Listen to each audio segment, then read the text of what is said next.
Assalamualaikum warahmatullahi wabarakatuh. Salam sejahtera bagi kita semua.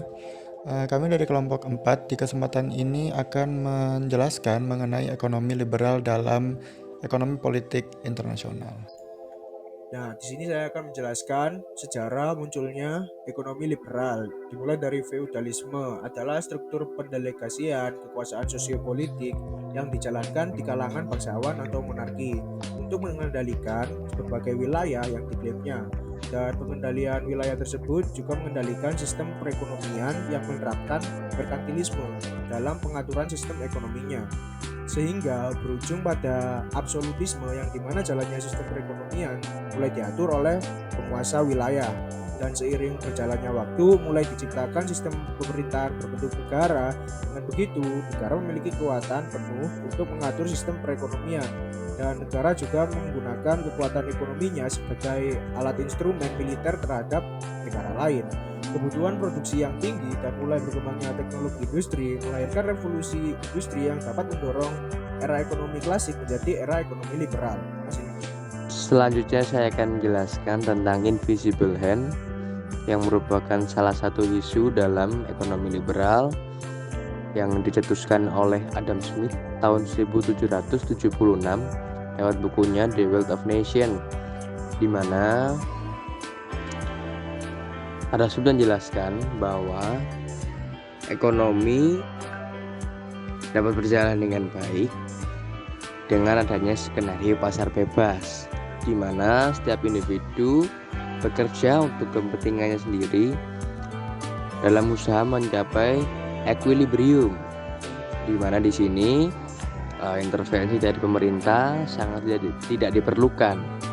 Kemudian dengan adanya skenario pasar bebas, pedagang akan melakukan sebuah kompetisi dagang yang sehat dan pembeli juga bebas dalam menentukan barang mana yang diinginkan. Ini merupakan sebuah usaha menciptakan equilibrium secara otomatis dengan tangan yang tidak terlihat. Oke, jadi di sini saya akan menjelaskan aktor utama dalam ekonomi politik internasional liberal klasik.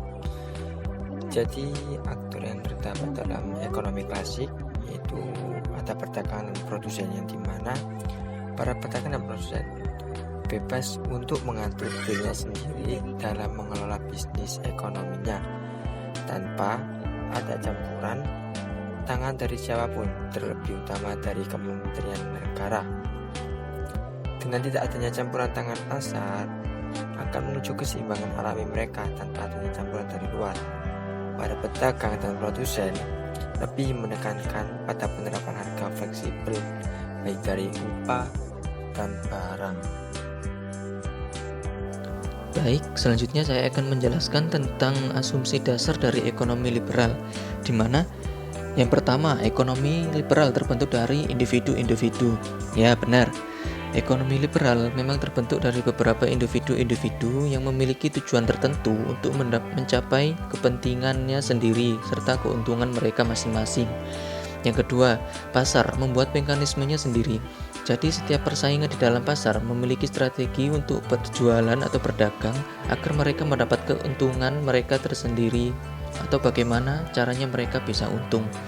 Yang ketiga, pasar bebas berdagang dengan siapapun yang mereka inginkan.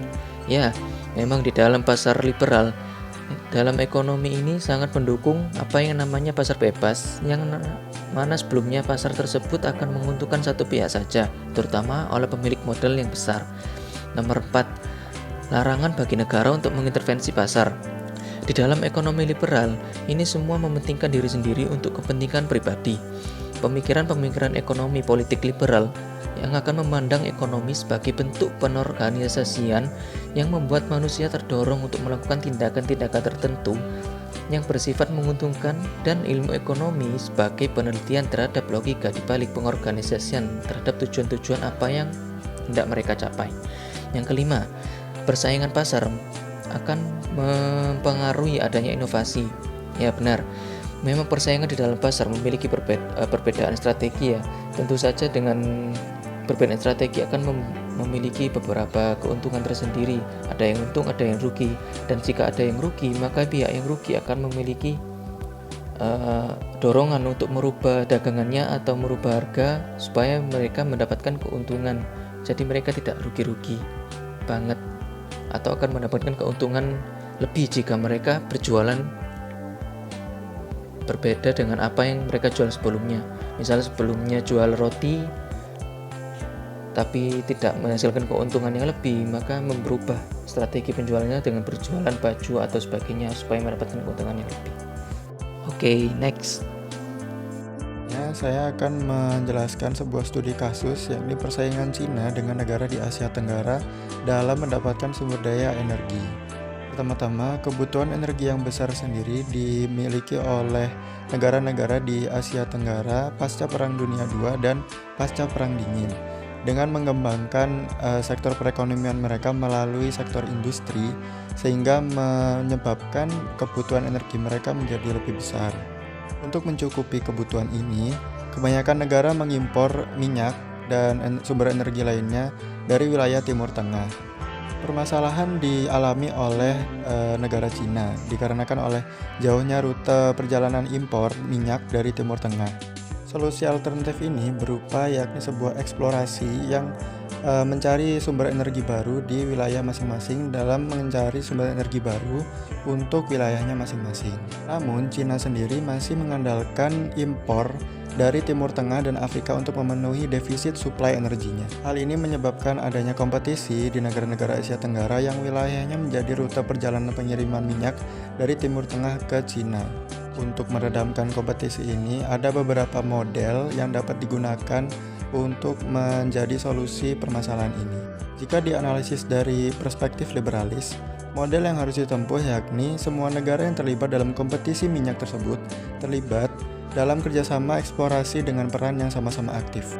Maksudnya, dengan negara-negara Asia Tenggara yang memiliki kebutuhan energi yang kurang lebih sama, dapat melakukan kerjasama terkait dengan eksplorasi penemuan sumber energi baru sehingga dapat memenuhi kebutuhan mereka. Dengan ini maka akan memberikan keuntungan absolut atau positive sum game. Ini sesuai dengan konsep liberalisme, yakni self-interested yang menguntungkan diri sendiri seoptimal mungkin. Dengan pemaksimalan self-interested ini, keuntungan bisa diperoleh bila masing-masing negara mau bekerja sama sehingga efisiensi yang merupakan hakikat dari keuntungan bisa dicapai. Sekian penjelasan kami kelompok 4 mengenai ekonomi liberal dalam ekonomi politik internasional. Wassalamualaikum warahmatullahi wabarakatuh. Salam sejahtera bagi kita semua.